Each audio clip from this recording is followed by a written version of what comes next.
প্রিয় দেশবাসী, মহান আল্লাহ আমাদের সহায় হন। খোদা হাফেজ। বাংলাদেশ চিরজীবী হোক। অবশেষে সকলের কাছে ক্ষমা চেয়ে পদত্যাগের ঘোষণা দিল প্রধান নির্বাচন কমিশনার কাজী হাবিবুল আউয়াল। আজ নির্বাচন কমিশনের অফিসে গেলে সকল কার্যকলাপ সমাপ্ত করে এই ঘোষণা প্রদান করেন। ইতিমধ্যেই আওয়ামী লীগপন্থী বিভিন্ন নেতাকর্মী পদত্যাগ করলেও প্রধান নির্বাচন কমিশনার পদত্যাগ করছেন না, এ নিয়ে বিভিন্ন গণমাধ্যমে সমালোচিত হতে থাকে। রাষ্ট্রপতির নির্দেশের মাধ্যমে তিনি পদত্যাগের সিদ্ধান্ত নেন।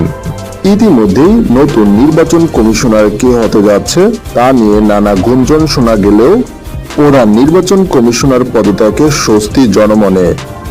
এর আগে বৈষম্য বিরোধী ছাত্র আন্দোলনের মুখে পদত্যাগ করে পালিয়ে যান সাবেক প্রধানমন্ত্রী শেখ হাসিনা। তখন থেকেই প্রধান নির্বাচন কমিশনারের পদত্যাগ ব্যাপারটি সময়ের ব্যাপার হয়ে দাঁড়ায়।